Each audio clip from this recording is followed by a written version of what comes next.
हिंदू युवक मुस्लिम धर्म अपना रहे हैं। आयुष मलिक, जिन्होंने अपना धर्म बदलकर मोहम्मद अली रख लिया। क्या सनातन की शक्तियां या पर्चे बनाने वाले, दरबार लगाने वाले, जितने तांत्रिक मांत्रिक यांत्रिक अपने आप को कहने वाले, कोई भी व्यक्ति में ऐसी ताकत नहीं है कि उत्तर प्रदेश के शामली में जो ये आयुष मलिक है वो मोहम्मद अली बन गया। चांदनी कुरैशी ने उसे अपने प्यार की जाल में फंसाकर और मुस्लिम धर्म अपना लिया उसने। बिल्कुल संभव है उनके पिता जो देवराज मलिक हैं, यदि उनका पुत्र जिस मुस्लिम ग्रंथ को पढ़कर उससे आकर्षित हुआ, उसने कहा कि मैंने उस चीज़ को पढ़ा, समझा और मुझे अच्छा लगा और मैंने मुस्लिम धर्म अपना लिया, तो कारण ये है कि हमारे सनातन के वास्तविक धर्म को उसे समझाया गया नहीं, पढ़ाया गया नहीं। तो मैं उनके पिताजी से कहता हूँ, आयुष मलिक के, देवराज मलिक जी से, कि मैं 30 को, 1 को, 2 को मैं लखनऊ में उपस्थित हूँ। वो पुत्र के साथ आएं और यहाँ से खुशीपूर्वक वो जाएंगे, क्योंकि मैं कहता हूँ वो वास्तविक रूप में पुनः उसी जगह पहुँच जाएंगे जहाँ आप चाहते थे।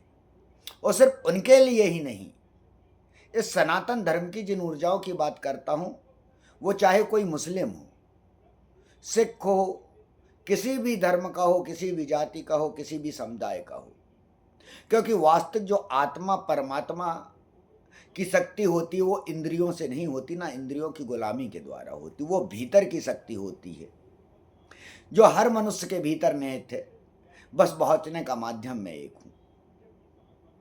तो जो भी मुस्लिम व्यक्ति भी, यहां तक कि पाकिस्तान के लोग भी एक इस योग विधि को जानकर उस ईश्वर आत्मा और परमात्मा का ध्यान कर रहे हैं, अग्नि रूप में उसे देवत्व रूप में पूजित कर रहे हैं। अगर सच्चाई होती है तो प्रकाश की तरह फैलती है। और मैं मुस्लिमों को कहता हूं, आप निश्चिंत रूप से आप आइए, आप उस शक्ति को जानिए जो सनातन शक्तियां हैं, जो हमारे पूर्वजों के द्वारा खोजी गई। सभी के पूर्वज एक थे, ऋषि मुनियों के द्वारा खोजी गई। धीरे धीरे वो समाप्त करी गई, मुक्ता अंग्रेजों ने गुलामी के द्वारा, क्योंकि हमें उन्होंने मानसिक गुलामी में द्वारा बांधा और हमारे भक्ति रस को इतना अधिक फैला दिया कि हम भक्ति में इतना लीन हो गए कि हमने जिस कृष्ण को, जो वीर है, उसे हमने राधा के साथ एक नाचने के रूप में बना दिया, जो आपको समझाने के लिए एकमात्र था कि आप उसको समझ सकें, लेकिन आपने उसे गलत रूप में ले लिया, क्योंकि आपको वो दिखाया गया और जो आप देख रहे हैं वही आप समझ रहे हैं। हमारे सनातन में सभी शक्तियां विद्यमान हैं, जिसके द्वारा इस प्रकार की जो मनोवृत्ति आ जाती हैं उन्हें पुनः सुधारा जा सकता है। यहाँ तक कि वास्तविक शक्तियों के द्वारा किसी भी धर्म का हो, किसी भी जाति का हो, किसी भी समुदाय का हो, वो अपने परमात्मा के दर्शन कर सकता है। वो स्वयं के दर्शन कर सकता है। जब व्यक्ति स्वयं शरीर से बाहर आकर अपने आप को देखता है तो वो जान जाता है कि ये आत्मा और परमात्मा की शक्ति से बड़ी कोई शक्ति नहीं है। उसे मजबूर होना पड़ता है उस सनातन को जानने के लिए, उसे मानने के लिए।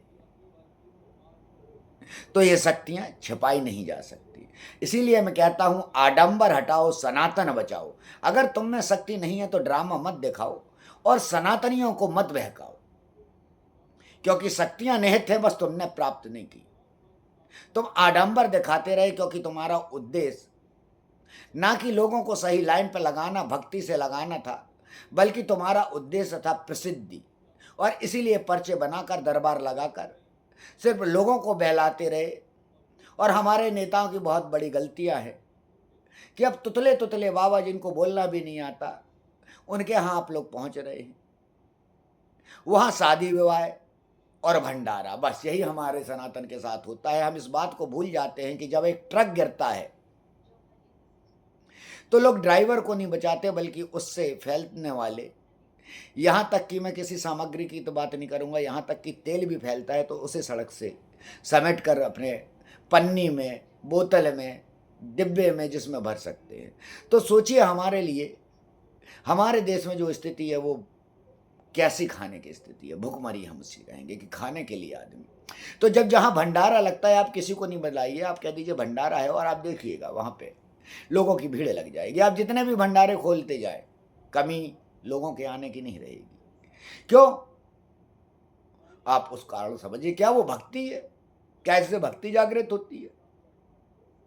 दान, दान का महत्व क्योंकि हम भूल गए। दान किसको दिया जाना चाहिए? अगर आप दान को पात्र को दे रहे हैं तो निश्चय आप ध्यान रखिए कि आपको उसका फल मिलेगा, और अगर आप सुपात्र को दे रहे हैं तो ध्यान रखिए आपको उसका फल मिलेगा। इस प्रकृति में जो भी बोला जा रहा है, जो क्रिया की जा रही है, ध्यान रखिए वो नियत हो गई है, और जीवन में आपके एक बार लौट के आएगी। आप उस बुढ़ापे को भूल गए हैं जो अभी आपके पास आना रह गया है। जब वो समय आएगा, शरीर काम करना बंद कर जाएगा, तब आपका ये मस्तिष्क कुछ नहीं कर पाएगा, क्योंकि अभी आपकी जुबान चल रही है, आपके नेत्र चल रहे हैं, आपके हाथ पांव चल रहे हैं। इसलिए आप मन की गुलामी के कारण ये सब क्रियाएं कर रहे हैं। मन तब भी बदमाशी करता रहेगा, लेकिन आपका शरीर कार्य करने लायक नहीं रहेगा। और तभी कहते हैं भोगना। समय रहते जाग जाइए, आडंबर को हटाइए, सनातन की वास्तविक संस्कृति को लाइए। और इसी गति को लेकर ही मैं इंदौर से लखनऊ पहुंच चुका हूं। लखनऊ में 3 दिन रहूंगा, 30, 1 और 2। इसके बाद मैं अयोध्या को चला जाऊंगा। वहाँ पे भी मेरा यही रहेगा कि लोगों को, साधु संत महात्माओं को धनु स्तंभन विद्या के प्रति जागरूक करना, उन्हें उस देव तत्व से मिलाना जहाँ पे वह अपनी समाधि स्थिति में जा सके, जिसके द्वारा वो भूत प्रेत तंत्र मंत्र जादू टोना का सर्वनाश कर सके।